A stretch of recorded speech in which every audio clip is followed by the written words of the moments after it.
সুপ্রিয় একাদশ ও দ্বাদশ শ্রেণীর শিক্ষার্থীরা, আসসালামু আলাইকুম। আশা করি তোমরা ভালো আছো। উৎপাদন ব্যবস্থাপনা ও বিপণন দ্বিতীয় পত্রের তৃতীয় অধ্যায় বিপণন কার্যাবলী। এই অধ্যায়ের 1 নম্বর লেকচারে তোমাদেরকে স্বাগতম জানাচ্ছি। প্রিয় শিক্ষার্থী, আমরা নতুন একটি অধ্যায় শুরু করলাম দ্বিতীয় পত্রের। এই অধ্যায়ে আমরা যে বিষয়গুলো শিখব সেটা হচ্ছে বিপণন কার্যাবলী, অর্থাৎ বিপণন বা মার্কেটিং যে বিষয় নিয়ে কাজ করে, যে পয়েন্টগুলো নিয়ে কাজ করে বা যেই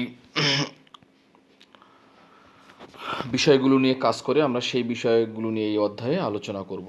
তো চলো আমরা কথা না বাড়িয়ে আজকে আমাদের এই অধ্যায়ের যে প্রথম লেকচারের যে আলোচ্য বিষয়গুলো সেখানে আমরা চলে যাচ্ছি। প্রিয় শিক্ষার্থী, তোমরা স্ক্রিনে দেখতে পাচ্ছ আমাদের আজকের লেকচারের আলোচ্য বিষয়সমূহ। আমরা আজকে যে বিষয় নিয়ে আলোচনা করব প্রথমে সেটা হচ্ছে বিপণন কার্যাবলী। বিপণন কার্যাবলীর ধারণা কি এবং বিপণন কার্যাবলীর গুরুত্ব এবং প্রয়োজনীয়তা, এই বিষয়গুলো নিয়েও আমরা আলোচনা করব। তো চলো আমরা বিস্তারিত আলোচনায় চলে যাচ্ছি। প্রিয় শিক্ষার্থী, বিদেশি ব্র্যান্ডের পণ্য ডাব সাবান, গার্নিয়ার শ্যাম্পু এখন উত্তর অঞ্চলের প্রত্যন্ত গ্রামেও পাওয়া যাচ্ছে। এসব পণ্য কে এনে দিল? এরূপ প্রত্যন্ত গ্রামে কীভাবেই বা পণ্য পৌঁছলো? আমরা কি কখনো এই বিষয়টি চিন্তা করে দেখেছি? প্রিয় শিক্ষার্থী, শুধু বিপণনের কল্যাণে আমরা এরূপ অসংখ্য নতুন নতুন পণ্য সম্পর্কে জেনেছি এবং ভোগ করার সুযোগ পেয়েছি। পণ্য প্যাকেজিং সহ তা অতি যত্ন গুদামজাতকরণের মাধ্যমে এক মৌসুমের পণ্য আরেক মৌসুমে ভোগ করার এক অপূর্ব সুযোগ পাচ্ছে আজকের ভোক্তারা।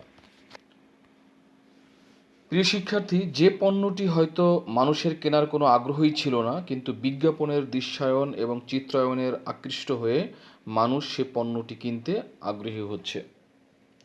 উৎকৃষ্ট কাঁচামাল সংগ্রহের পর তা প্রক্রিয়াজাতকরণের মাধ্যমে আধুনিক মানসম্পন্ন পণ্য তৈরি করে ভোক্তাদের কাছে পৌঁছানোর কতই না প্রচেষ্টা মানুষ করে যাচ্ছে, অর্থাৎ এই প্রতিষ্ঠানগুলো করে যাচ্ছে। সুদূর যুক্তরাষ্ট্রের পণ্য আজ আমাদের দেশের মানুষের হাতের মুঠোয়। পৃথিবীতে এমন অনেক অসম্ভবই সম্ভব হয়েছে কেবল এই বিপণন কার্যাবলীর কারণে। পাশাপাশি বিপণন মানুষের জীবনকে করে তুলেছে সহজ এবং স্বাচ্ছন্দ্যময়। প্রিয় শিক্ষার্থী, জনাব নিলয় একজন প্রতিষ্ঠিত ব্যবসায়ী। তিনি বাজারে একটি নতুন পণ্য ছাড়ার চিন্তা ভাবনা করলেন, কিন্তু এই কাজটি সহজ নয়। এই জন্য তাকে কি করতে হবে? উৎকৃষ্ট কাঁচামাল সংগ্রহ করতে হবে। যেমন কেয়া কসমেটিক্স লিমিটেড প্রতিষ্ঠানটি কেয়া সাবান উৎপাদনের জন্য মালয়েশিয়ার পাম গাছ থেকে প্রয়োজনীয় কাঁচামাল সংগ্রহ করে। তাই তিনি অনেক চিন্তা ভাবনা করে নতুন পণ্য হিসেবে করলার জুস তৈরি করার সিদ্ধান্ত নিলেন। আমরা এখন নিলয় নামে একজনের গল্প বলতেছি। সে কি করলেন? একই সাথে তিনি তার প্রয়োজনীয় কাঁচামাল অর্থাৎ নরসিংদী থেকে সংগ্রহ করার যাবতীয় ব্যবস্থা করলেন। করলার জুস উৎপাদনের জন্য তিনি তা আকর্ষণীয় মোড়কে ন্যায্য মূল্যে বাজারে ছাড়ার সিদ্ধান্ত নিলেন। বাংলাদেশের সব কয়টি অঞ্চলে পণ্যটি পৌঁছানোর জন্য তিনি বিশেষ পরিবহন ব্যবস্থা সহ বিভিন্ন মিডিয়া তথা স্যাটেলাইট চ্যানেল, বিলবোর্ড, ইন্টারনেট, দৈনিক পত্রিকা ইত্যাদিতে প্রসার কাজ করা শুরু করলেন। এছাড়াও তিনি বছরব্যাপী পণ্যের যোগান নিশ্চিত করার লক্ষ্যে বিপুল পরিমাণে প্রয়োজনীয় কাঁচামাল সংরক্ষণের ব্যবস্থা করলেন। এক্ষেত্রে ক্রেতাদের পছন্দ অনুযায়ী পণ্যের মান, স্বাদ, গন্ধ ইত্যাদির ভিত্তিতে তিনি সুনির্দিষ্ট তালিকা করে প্রমিতকরণ বা স্ট্যান্ডার্ডাইজেশন করলেন।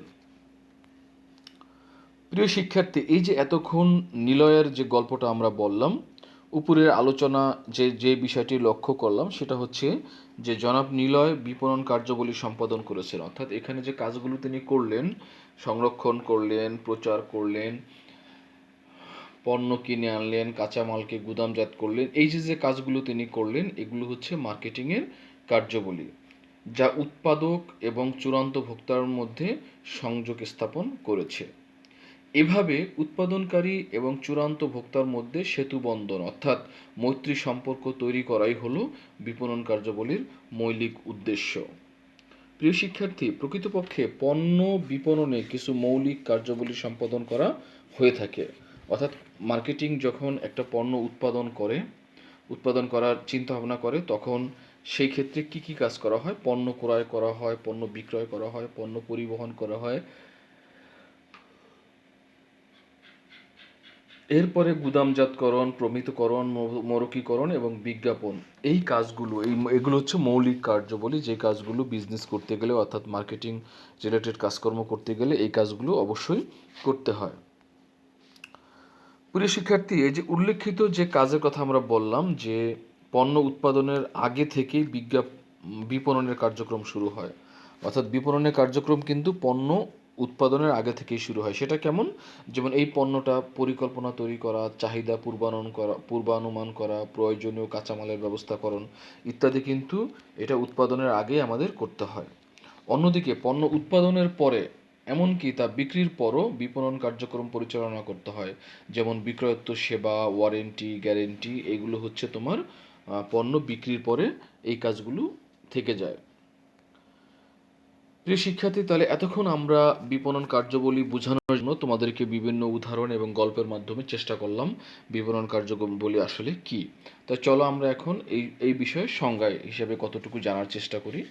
ভোক্তাদের প্রয়োজন, অভাব ও চাহিদা পূরণের মাধ্যমে প্রতিষ্ঠানের উদ্দেশ্য অর্জনের লক্ষ্যে সম্পাদিত যাবতীয় কার্যাবলীকে বিপণন কার্যাবলী বলা হয়।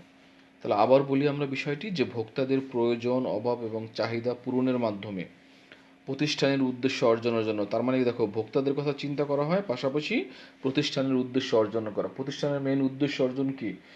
ক্রেতাদের সন্তুষ্টির মাধ্যমে মুনাফা অর্জন করা। তা সম্পাদিত এই যে যাবতীয় কার্যাবলী, সেগুলোকে বলা হয় বিপণন কার্যাবলী। ভোক্তাদের সন্তুষ্টি অর্জনের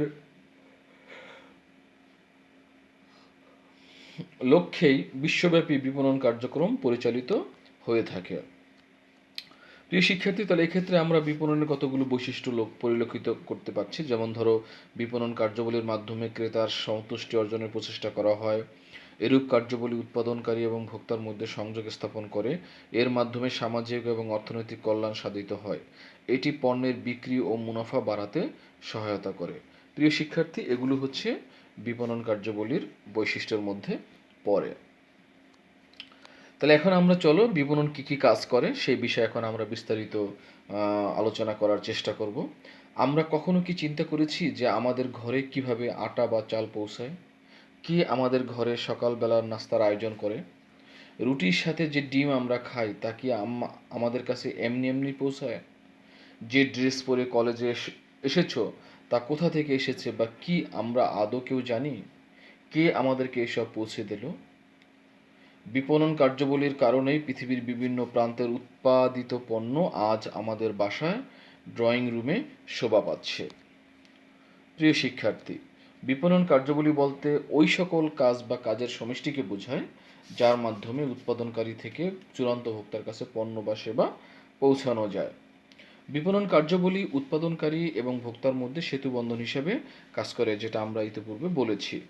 সাধারণত ক্রেতাদের প্রয়োজন, অভাব এবং চাহিদা সন্তোষজনকভাবে পূরণের লক্ষ্যেই এরকম কার্যক্রম পরিচালিত হয়ে থাকে। কারণ সন্তোষজনকভাবে যদি তুমি ক্রেতাদের ক্রেতাদের জন্য কার্যক্রম পরিচালনা না করো,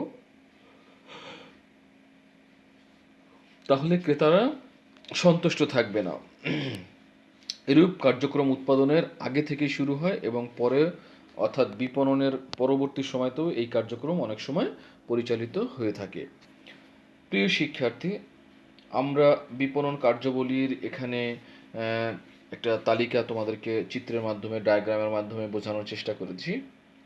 এখানে তোমরা দেখতে পাচ্ছ যে বিপণন কার্যাবলী 3 ধরনের হয়ে থাকে, অর্থাৎ 3 ধরনের কার্যাবলী বিপণন হয়ে থাকে। প্রথমে হচ্ছে উৎপাদন পূর্ব কার্যাবলী, অর্থাৎ কোনো একটা পণ্য উৎপাদন করার আগেই বিপণনের অনেক কার্য সম্পাদন করতে হয়, সেই কার্যবলী। এরপরে হচ্ছে উৎপাদন পরবর্তী কার্যাবলী, অর্থাৎ পণ্য উৎপাদন হয়ে যাওয়ার পরে অনেক কাজ আছে যেগুলো আমাদের করতে হয়, সেটা হলো উৎপাদন পরবর্তী কার্যাবলী। এরপরে হচ্ছে বিক্রয়োত্তর কার্যাবলী, অর্থাৎ পণ্য বিক্রি হওয়ার পরও আমাদের কিছু কাজ থেকে যায়, যে কাজগুলো আমাদের সম্পাদন করতে হয়। প্রিয় শিক্ষার্থী, এখন আমরা এই বিষয়ে তোমাদেরকে সামান্য একটু ধারণা দেব, কারণ হচ্ছে এই বিষয়গুলো নিয়ে আমরা পরবর্তীতে বিস্তারিত আলোচনা করব। দেখো, উৎপাদন পূর্ববর্তী কার্যবলী কী কী, অর্থাৎ কোনো পণ্য উৎপাদন করার আগেই আমাদের যেই কার্যবলী সম্পাদন করতে হয় সেগুলো হচ্ছে বিপণন পরিবেশ বিশ্লেষণ, ভোক্তাদের চাহিদা শনাক্তকরণ, পরিকল্পনা তৈরি করা, পণ্য উন্নয়ন করা, অর্থ সংস্থান করা, কাঁচামাল কেনা এবং গবেষণা কার্যক্রম পরিচালনা করা। এগুলো হচ্ছে পণ্য উৎপাদনের পূর্ববর্তী কাজ।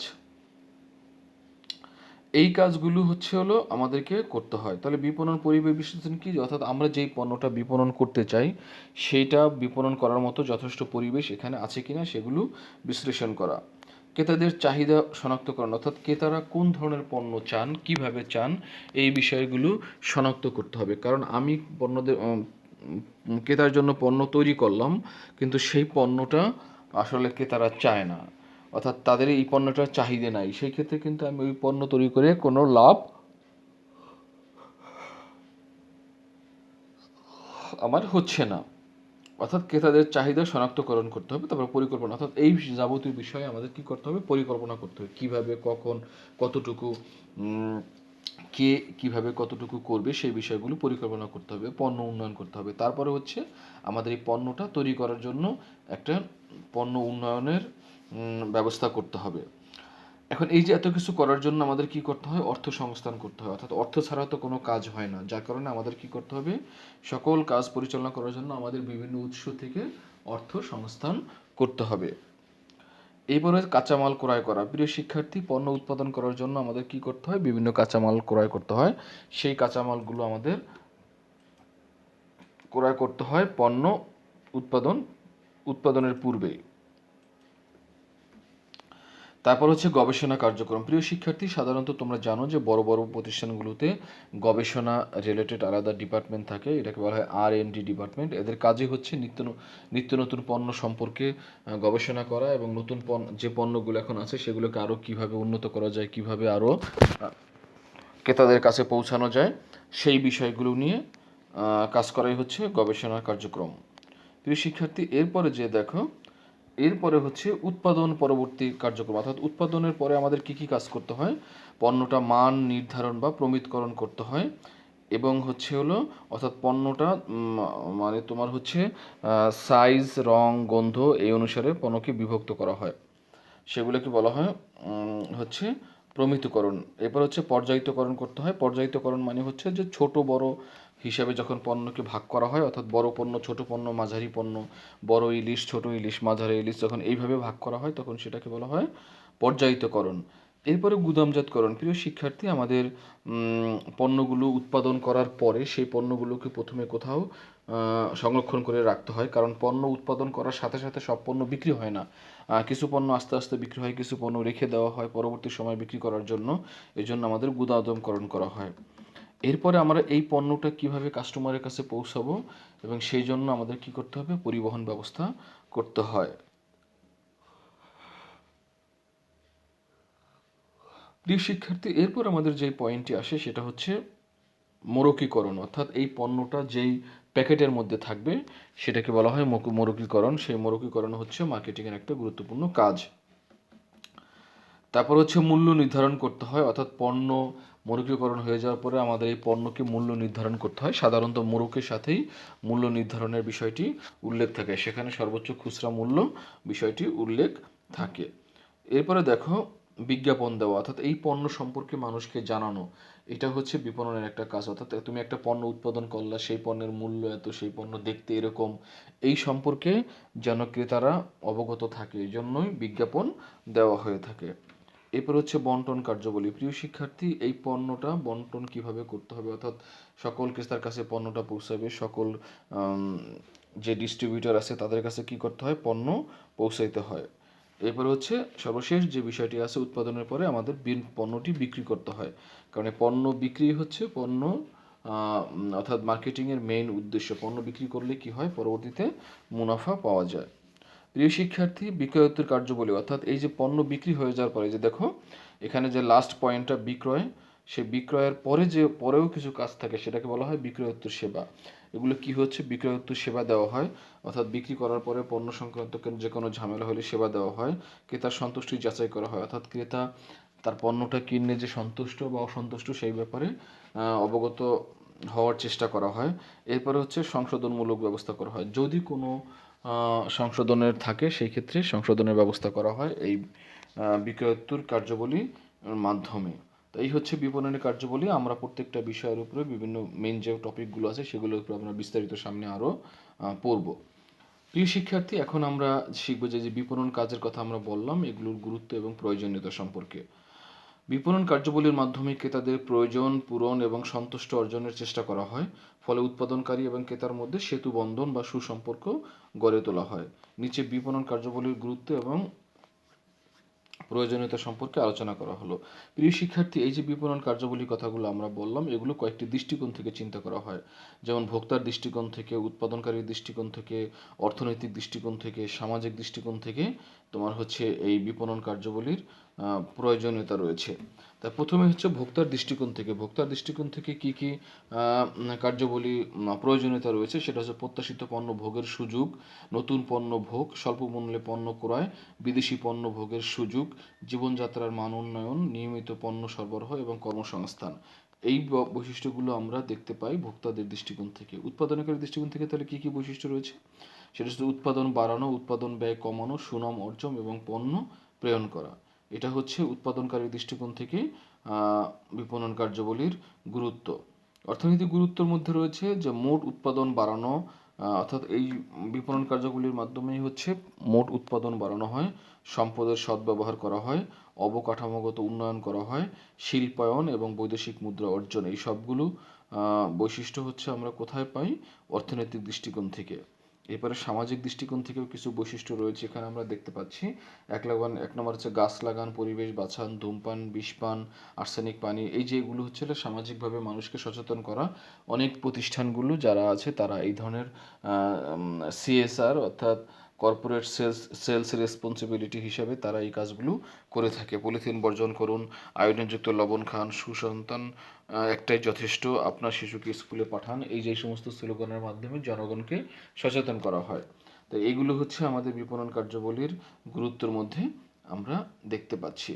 প্রিয় শিক্ষার্থী, আজকে লেকচার এই পর্যন্তই। আমরা আগামী যে 2 নম্বর লেকচার, আগামী ক্লাসে আমরা এই অধ্যায়ের 2 নম্বর লেকচার নিয়ে আলোচনা করব। 2 নম্বর লেকচারে যে বিষয়গুলো নিয়ে আমরা আলোচনা করব সেটা হচ্ছে বিপণন কার্যাবলীর গুরুত্ব ও প্রয়োজনীয়তা, ক্রয়ের ধারণা, ক্রয় কী এবং ক্রয় সংক্রান্ত কার্যাবলী যা আছে এগুলো নিয়ে আমরা আগামী লেকচারে আলোচনা করব। বেস্ট অফ লাক প্রিয় শিক্ষার্থী, তোমরা ভালো থাকবে, এই নতুন চ্যাপ্টারের সাথে থাকবে। আজকে যে নতুন চ্যাপ্টার দিয়ে প্রথম লেকচার যা আলোচনা করলাম সেগুলো প্র্যাকটিস করবে বাসায় বসে এবং পরবর্তী ক্লাসগুলো আশা করি তোমরা দেখবে।